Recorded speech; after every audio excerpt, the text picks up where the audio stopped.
Yo, what's good, everybody? Ever since I was able to get Randy Johnson, everybody's just been asking me exactly what I did to get the live series collection done in 3 weeks. I decided to put out an in-depth guide about exactly what I did personally and how you can do the same. It doesn't matter if you're starting from zero and you're a brand new beginner, you've never played MLB The Show before, or you're an advanced player, you've been playing for many years, but you're just not sure how to go about it in a quicker way and exactly what you need to do. I'm here to help you and hopefully guide you in the right direction.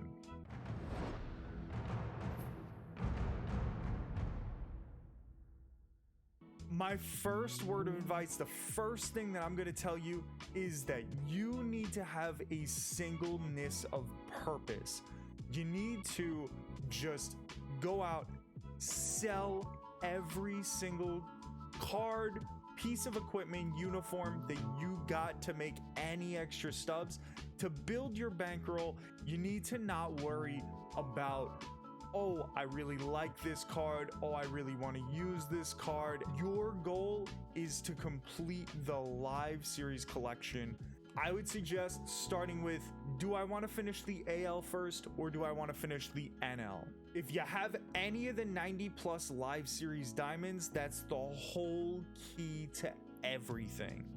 If you got Trey Turner and you don't have anybody else, well, that's a huge step along the way. Trey Turner is worth about 100,000 stubs, 120,000 stubs right now. And the NL, it's going to cost you somewhere between $1 million and $1.2 million to complete it. Getting Trey Turner in there knocks off over 10% of the price. If you got Mike Trout, then you got nearly half of the American League done. So that's my first suggestion. Evaluate your 90 plus live series diamonds and determine whether or not you should be going after the NL or the AL. Once you know which league you're gonna go after, you're gonna want to sell any of the cards from the other league. For example, I got really lucky and I was able to pull Trout out of a pack. Basically, by getting Trout, that gave me a centered focus that I was going to complete the AL first. I was selling any of the diamonds that weren't 90 plus or above from the National League to help me to gain more stubs so that I can complete the American League quicker. For example, Bryce Harper was the first diamond that I pulled on day one. I sold him immediately for about 45,000 stubs. I knew in a couple days he was going to tank. Any live series diamonds between 85 and 89 overall are going to be easier to pull from the packs. The 90 plus diamonds have a much lower chance of getting pulled from packs. That's why they're so rare, that's why they're more expensive, and that's why over time their price on the market goes up. Our first goal is to get as many of the 90 plus live series diamonds out of the way as soon as possible so that you don't have to worry about them. Anything 89 or below in terms of diamonds, those prices are going to drop over time. So you don't want to lock those in until you're absolutely sure that you can finish the collection of whatever team they're a part of. So we go over to Jacob deGrom. I just want to show you the trend over time. These 90 plus diamonds are just going to go higher and higher in price. As you can see, things went down a little bit that first couple days, but then it went back up. And over time, you will see that Jacob deGrom card keep reaching higher and higher prices until they start giving away those choice packs of 90 plus diamonds in the live series. Maybe they do that in August at the earliest. You'll see it. The 90 plus live series diamonds are always going to be the hardest and most expensive cards for you to obtain. On the other end of the scale, you have Bryce Harper. He's an 89 overall diamond. As you can see, that first night was kind of peak prices for him, and over time he's steadily gone down. That's going to continue happening with all the 85 to 89 diamonds because they're easier to get out of packs. So the more that are on the market, the lower their prices are going to go. That's why our main goal is to go and jump on the 90 plus diamonds before they get so out of control expensive.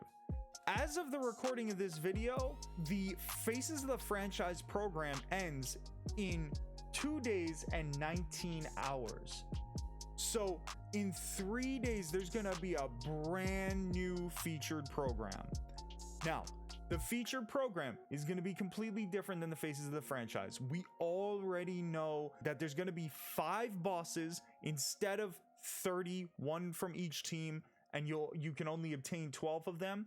There's going to be only 5 bosses this next go around. So we don't exactly know how the program is going to work, but I can almost kind of guarantee it's going to work similarly enough that we're going to be able to profit off of this featured program.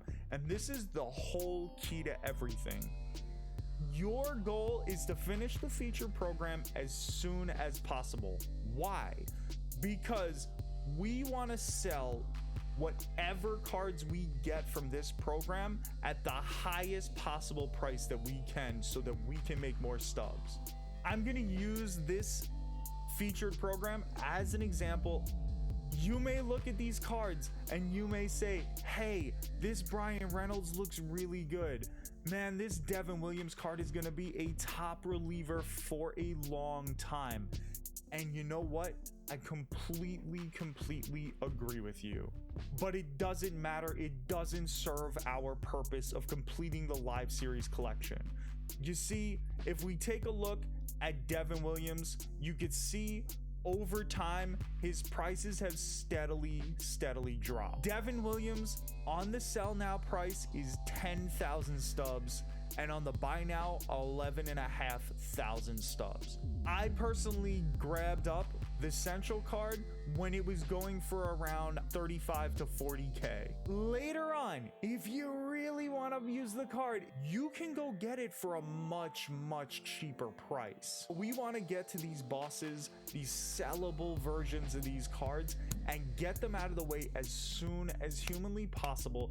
Get back the stubs that you need so that you can go and start to finish off some of those collections that you have in mind. Then towards the end of the program, if you get that done, there's the classic stadium pack. Those stadiums are going for 1,500 to 2,000 stubs. Hey, it may not sound like a lot, but over time it adds up. There's a headliner pack. Who knows what you pull out of that? Maybe you get the headliner. The headliner doesn't help us complete collections. So what do? You turn around, you sell it, you make yourself another 10,000 stubs, add it to the bankroll, and we're getting cooking on finishing the live series collections. Same with the big dog pack. Get lucky, get a rare round, sell that card for 40, 50,000 stubs, and hey, that's another couple teams that you can knock off and get out of the way right away just because of one card that you got from one pack. So how do you go about completing the feature program fast? Well, there's going to be a lot of different ways. There's an offline mode and there's online mode. So we're going to go through both of those different things right now. We're going to start with the offline content. We don't know exactly what content they're going to give us right away. However, one of the things is going to be conquest maps. You want to get through your conquest maps right away, get the XP from them. So you'll also get some hidden packs, some choice packs, some regular packs. You're going to get Ballin' is a Habit packs. All of those things help feed our goal. Like I said, we're just going to sell everything. Anything that's not pinned down, anything that's not helping you reach your goal, you are selling. While we're speaking of conquest maps, there's the Nation of Baseball Conquest. As a hidden reward for every single team that you beat, you get a diamond uniform. I feel like not a lot of people are really realizing the opportunity in that, because each of those uniforms quick sells for 1,000, and some of them are on the market. They're going for 1,500, they're going for 1,800. The prospect choice packs right now, they're going for 2,000 stubs each. You get 2 prospects in each one. You get 6 packs in the entire map. That is 12 different cards selling for 2,000 stubs each, that's 24,000 stubs right there in your pocket. This US Conquest map is already worth 55,000 stubs. Now keep in mind that you'll only be able to make that much stubbage off of that map the first time you do it. So if you think you're going to repeat it again, you won't get those hidden rewards, you won't be able to get those uniforms, but you will still be able to get the prospect packs over and over again, and you'll be able to get the show packs. So though it might not be 60,000 stubs, it's still a hefty amount of stubs if Conquest is your thing. Is it a pain in the ass to get through? Kind of. Like, I know a lot of people don't really like it, and if you don't want to do the offline grind, you don't have to. And if you don't want to do the online grind, you don't have to. But a mixture of both of these is going to be the best possible thing that you can do to help you complete the collections. So that's why we want to go through both. Another very underrated way to make stubs is by going through mini seasons.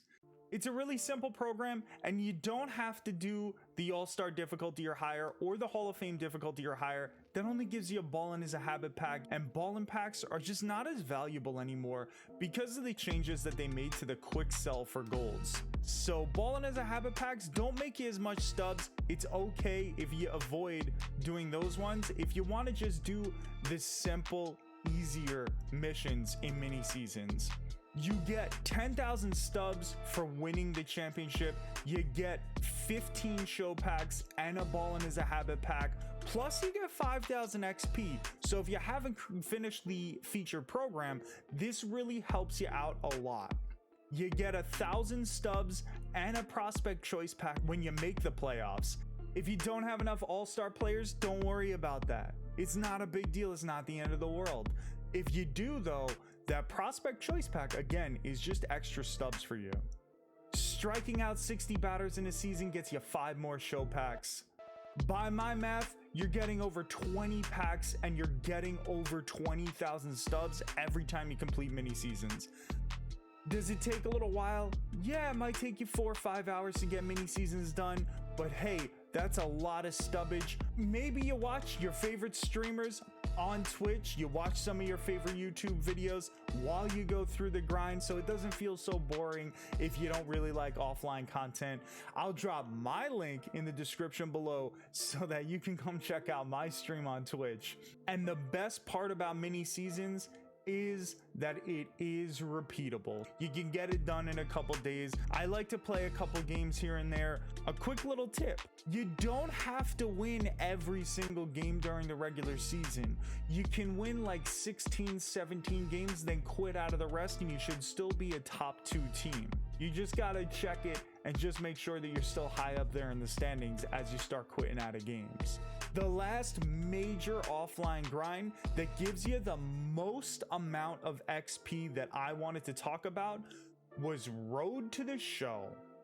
You see, your Road to the Show created player can gain you a lot of XP if you just work that program. You go into the item program.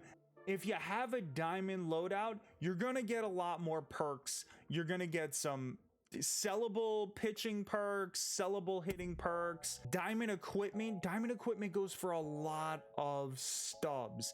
If you can get yourself a really good item of diamond equipment, that might be 15, 20,000 extra stubs that you otherwise wouldn't have had. And all along, you're gaining XP along this program path towards the featured program to get those bosses quicker. There's some stubs in here, there's more perks, there's more unlockables, all items that are sellable, all XP. It is a great way to finish the featured program in a short amount of time, and it's a great way to make stubs. Now, it may take you a little time to get that diamond program, and that's okay. We all start on silver. Yes, the silver program path doesn't give you as much stubbage as the diamond path will, or maybe as much XP, but that's okay. It doesn't take as long as you may think to complete these programs. And once you do, you'll be able to move on to that gold program right there. Then you go in, you take care of the missions, you go do the gold program, and you're getting better perks than the silver ones. You're getting other equipment. you're selling those items and you're making as much stubbage as possible to go and complete those live series collections. Moving on to the online modes. Every single week, we have been getting ourselves a new event. This one is not a great event path, to be honest, but there's some brand new cards. We got a Greg Maddux All-Star card in there. We got a Bob Gibson All-Star card. Those cards are gonna go for stubs. If we go and we complete this event, if we just go and we get 20 wins, then we can get 28,000 stubs for Bob Gibson. We can get ourselves 14,000 stubs for Greg Maddux. If you want to go crazy, you really like the event, you can go past it. There's usually some extra rewards, but for me personally, I've been getting at minimum the players, the new cards involved in the events, so that I could turn around and I could just sell them for the maximum amount of stubs by getting the program done as quickly as possible. Some people might not be great at online and it takes them a little longer and it takes them the full time of the event to get there, or maybe they can't even get Bob Gibson, they can only get Greg Maddux. Hey, it doesn't matter. That's okay. Maybe you don't have the time to play online that much. That's okay. Any little bit counts. All the extra stubs count. So if you can only get Greg Maddux, hey, it sucks that you can't get Bob Gibson, but 14,000 extra stubs is a nice profit. BR program, same concept. So you can't go flawless. That's okay. I have been the worst BR player ever so far in MLB 22. I have not gone on any long runs. You just complete the missions in the BR program and you will start to gain all these cards. These bronzes, I know they're only bronzes, but hey, these bronzes are going for maximum price right now. 2,480 stubs. The highest you can sell a bronze, 2,500 stubs. That's a bronze. I'm all about it. Now you get silver cards. The silvers are going for around 2,500 stubs as well. These guys are cards that you can just turn around and sell. Now, will you need them later on for collections? Absolutely. But we're not going to worry about this now, because in MLB 21, they put in throwback packs to old rewards that they had, and you were able to get all these cards. So for right now, our goal, our singleness of purpose is completing the live series collection. So we're not going to worry about future collections right now. We're going to get this done, and we're going to have faith that we'll figure out how to make the stubs to get the rest of the collections done later on. Again, these golds, they're going for around 7,500. These gold cards that you pick up from the choice pack are gonna go a long way in building up your stubs. Every little stub counts.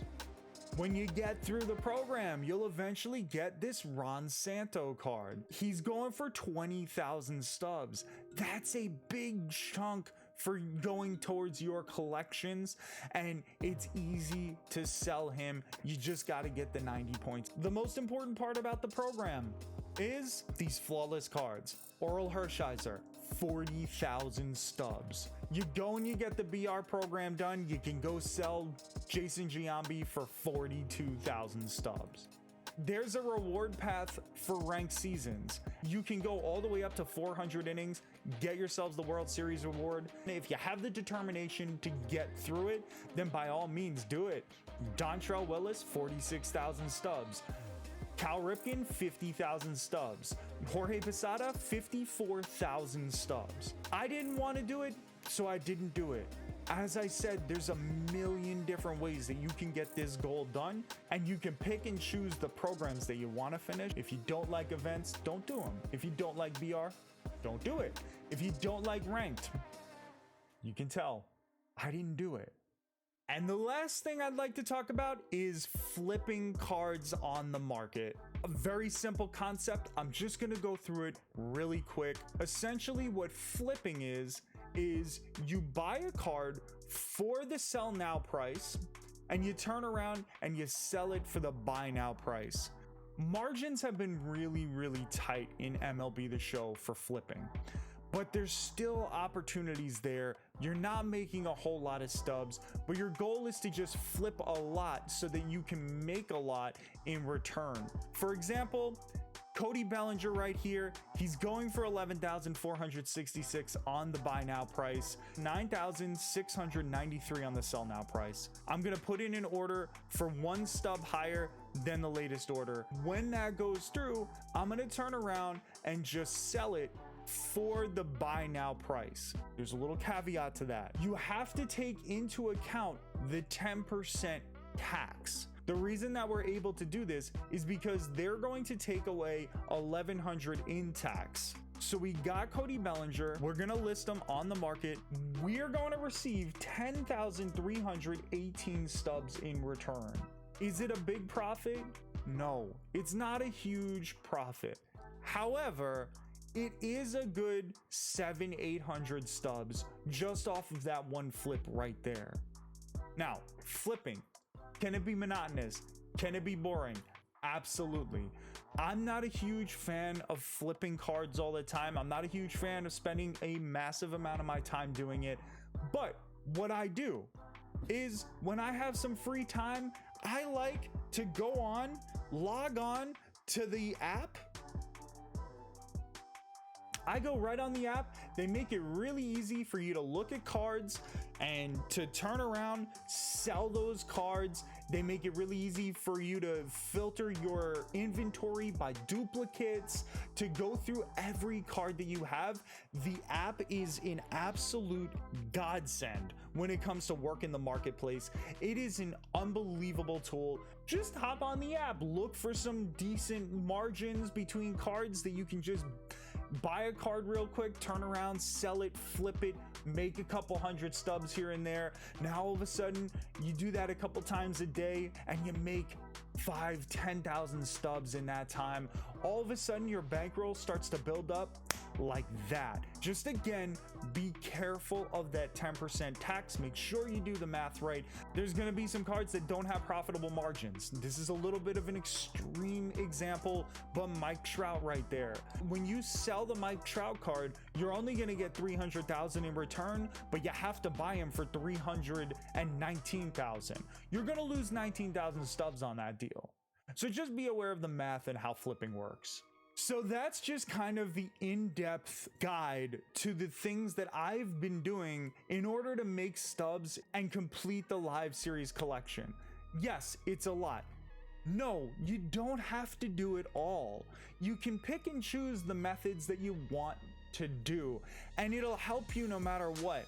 If you do even one of those things, it's going to give you more stubs than what you would normally have. I really just made all the stubs by grinding the game really hard, doing some flipping when I had some downtime, and just making sure that I sold every single card. I made sure I sold every piece of equipment for Road to the Show. I sold every perk. I sold every single diamond that did not help me complete my goal. Any duplicates, even common free agents, were sold on the market because every single stub counts when you're trying to complete the live series collection. And the quicker you get the live series collection done, the cheaper it is to do, because over time the live series collection just keeps getting more and more expensive. We will see that until sometime at the end of the summer. That's when it starts to dip in price. So right now, as of this moment, I think it costs about 2.2 million to complete the live series collection. Over the next couple weeks, you're going to start to see that number creep more towards the 3 million mark. Eventually you're going to see Trout at like 400,000 stubs, 450,000, 500,000 stubs. That's why you want to get those 90 plus live series diamonds done right away, so you don't have to worry about the price increase. If you like the video, please give it a thumbs up, subscribe to the channel, comment, let me know if this helped you or not. Let me know if you have any questions. I'm happy to answer any questions you got. Until next time, I'll catch you on my stream. I'll have the link down below, or hopefully you'll get to see the next video. Good night, everyone.